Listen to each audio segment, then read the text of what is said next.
मुकुंद जो कि एक 15 साल का लड़का है, पर उसे एक गंभीर बीमारी होती है जिसके कारण उसकी आंखें अंदर हो जाती है और वो बहुत ही दुबला पतला दिखने लगता है। वह कई सारे चिकित्सकों को भी दिखाता है पर उसका कहीं इलाज नहीं होता। उसने कई सारे चिकित्सकों को बताने के बाद भी कई सारी दवाइयां ली पर उससे कुछ फर्क नहीं पड़ा। फिर वह एक बड़े योगी से मिलता है जिसका नाम है युक्तेश्वर जी, जिसके अद्भुत चमत्कार पूरे विश्व में प्रख्यात हो चुके हैं।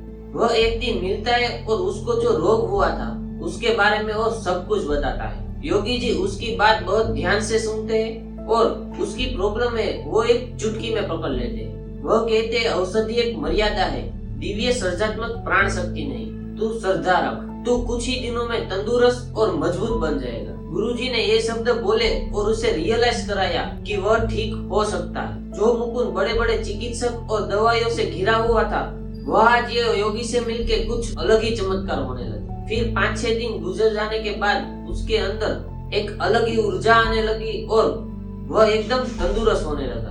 वह जिस रोग को बरसों से मिटाने की बात कर रहा था वह उसने 6 या 7 दिन में गायब कर दिया। फिर वह एक दिन वापस अपने गुरुजी के पास जाता है और वह उसे कहता है, गुरुजी मेरी सारी परेशानी अभी दूर हो चुकी है और मैं एकदम तंदुरुस्त और ऊर्जावान महसूस कर रहा हूँ। पहले जितना मैं पतला था उससे आज काफी ज्यादा वजन बढ़ चुका है। गुरुजी को यह बात सुनकर बड़ा ही अच्छा लगा और मन ही मन वह मुस्कुराने लगे। जब वह चुप हो गया तब गुरुजी ने उससे कहा, अभी तो काफी दुबला है और अभी तेरा शरीर काफी बीमार लग रहा है। यह शब्द मुकुंद की हेल्थी लाइफ में काफी इफेक्ट करता है। जो गुरुजी ने उससे कहा था कि तुम तंदुरुस्त हो जाओगे और तुम्हारा वजन भी ठीक हो जाएगा, वही गुरुजी आज उसकी निंदा कर रहे थे। फिर वह अपने घर चला जाता है। जो मुकुंद तंदुरुस्त हो चुका था वह धीरे धीरे बीमार होने लगा।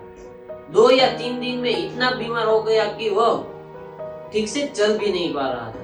चौथे दिन ही वह अपने गुरुजी के पास जाता है और उसे कहता है कि मैं चलने की भी हालत में नहीं हूँ और मेरा शरीर मेरा साथ नहीं दे रहा है। आप मुझे उपाय बताइए कि अब मैं क्या करूँ। फिर गुरुजी ने प्रेम पूर्वक कहा कि जो तुम मेरे कहने पर एकदम से तंदुरुस्त हो जा रहे हो और मेरे कहने पर ही बहुत ही बीमार हो जा रहे हो तो ये सिर्फ तुम्हारे विचारों के कारण हो रहा है, जो तुम्हें दिन प्रतिदिन बलवान और निर्बल बना रहा है।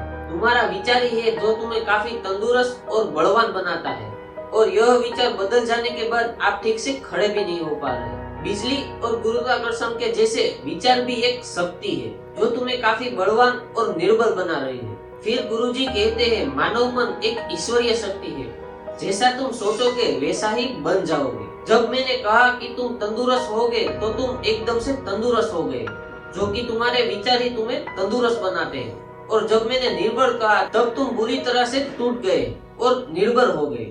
यह सिर्फ तुम्हारे विचारों के कारण ही हो रहा है। तुम्हारा यह मन तुम जिस दिशा में ले जाओगे उस दिशा में वह तेजी से गति करेगा। तो इस पूरी स्टोरी से हमें कुछ ऐसी लर्निंग मिलती है जो हमारी लाइफ को पूरी तरह चेंज कर देती है। जैसे मुकुंद को अपने विचार ही तंदुरुस्त और निर्बल बना रहे थे, वैसे ही आज हमारा मन हमें तंदुरुस्त और निर्बल बनाता है। जैसे हम सोचते हैं वैसे ही हम धीरे धीरे बनने लगते हैं। तो आज से ही आपके अंदर एक पॉजिटिव एटीट्यूड रखिए और जहाँ भी आप जा रहे हैं वहाँ अपना बेस्ट वर्क दीजिए। पृथ्वी गोल है, जैसा आप इस यूनिवर्स में भेजते हो वैसा ही आपको मिलता है।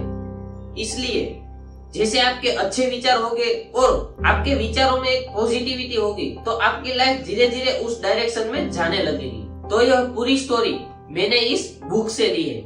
मैं आपके साथ यह स्टोरी जो बुक में लिखी है वो भी आपके साथ शेयर करूंगा और मेरी एक रिकमेंडेशन है कि आप यह बुक जरूर खरीदिए और इसे पूरी पढ़ें, क्योंकि विचार बदलने में एक बुक आपको काफी हेल्प कर सकता है।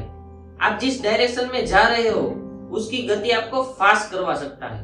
तो मिलते हैं कुछ अच्छी और लर्निंगफुल स्टोरी लेकर। यह वीडियो आपको पसंद आया है तो इसे लाइक, सब्सक्राइब और शेयर करें ताकि यह पॉजिटिव वीडियो से आपको तो हेल्प हो ही रही है पर आप दूसरों की भी करवा सकते हो, क्योंकि एक स्टोरी आपको बदलने की ताकत रखती है। तो मिलते हैं नेक्स्ट वीडियो में, तब तक के लिए जय हिंद, जय भारत।